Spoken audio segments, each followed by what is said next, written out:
আসসালামু আলাইকুম, সবাই কেমন আছেন? আমি আলহামদুলিল্লাহ ভালো আছি। চলে আসলাম আজকে আমাদের ময়মনসিংহের বিখ্যাত চাপা শুটকি ভর্তা করব। শেরপুরে, আমাদের বাড়ি হলে শেরপুর, ময়মনসিংহের উপর দিয়ে আমরা শেরপুরে আসি। তো বিভাগটা যেহেতু আমাদের ময়মনসিংহ, এখন এই জন্যই আমরা এখন ময়মনসিংহ বিভাগের, আগে ছিলাম আমরা ঢাকা বিভাগে।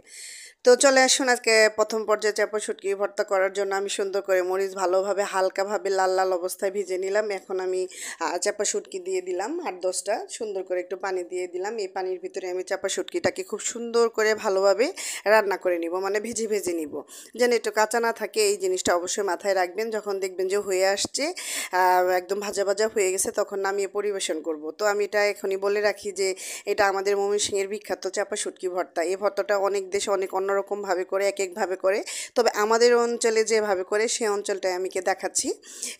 এটা এটা ময়মনসিংহ ডিভিশনে সবাই করে। এখন দেখতেছি সমস্ত বাংলাদেশে এই একইভাবে চাপা শুটকি ভর্তা করে, এক এক দেশের এক এক নাম দেয়।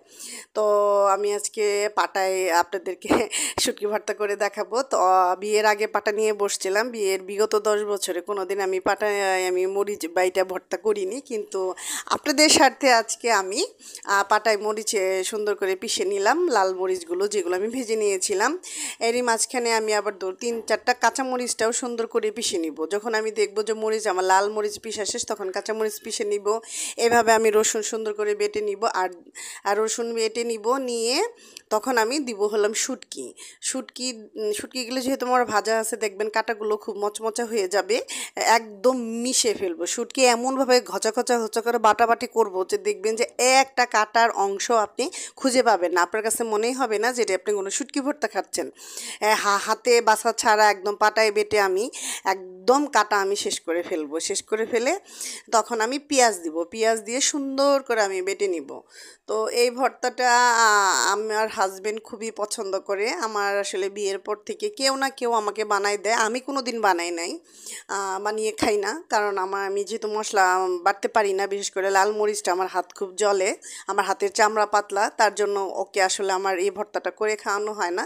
তবে অনেকবার আমাকে অনেকজনই খাওয়াইছে।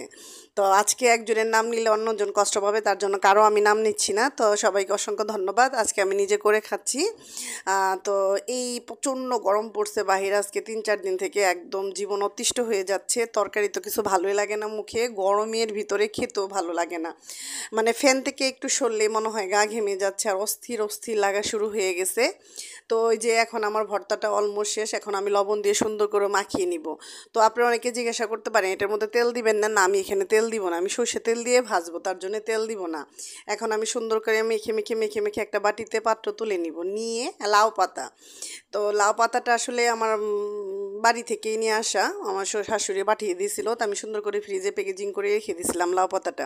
তো সেইগুলো বের করলাম, বের করে সুন্দরভাবে বেছে আমি এগুলো ভালোভাবে ধুয়ে নিব। ধুয়ে নিয়ে একটা পানির পাত্রে, পানিটা যখন ফুটে উঠবে তখন আমি এই পাতাগুলো দিয়ে 5-7 মিনিট পানির মধ্যে ভিজিয়ে রাখবো। এটা সিদ্ধ করা যাবে না, একদম পুরোপুরি সিদ্ধ করলে দেখবেন যে কালারটা চলে যাবে, আপনারা মজাও পাচ্ছেন না। হালকা হালকা যখন দেখবেন যে আপনাদের ভাপ হয়ে গেছে, তখন এটা ঠান্ডা পানি দিয়ে সুন্দর করে ধুয়ে এটা ভর্তা প্রসেসে আসবেন। তো আমি পানিটা যে দেখেন, আপনারা দেখেন, আমি বলকানি পানির মধ্যে আমি ফোটাচ্ছি না, আমি গরম পানি দিয়ে করে রাখার পরে ফুটিয়ে নিচ্ছে। দেখেন কালারটাও কি সুন্দর আছে, একদম ন্যাচারাল একটা কালার।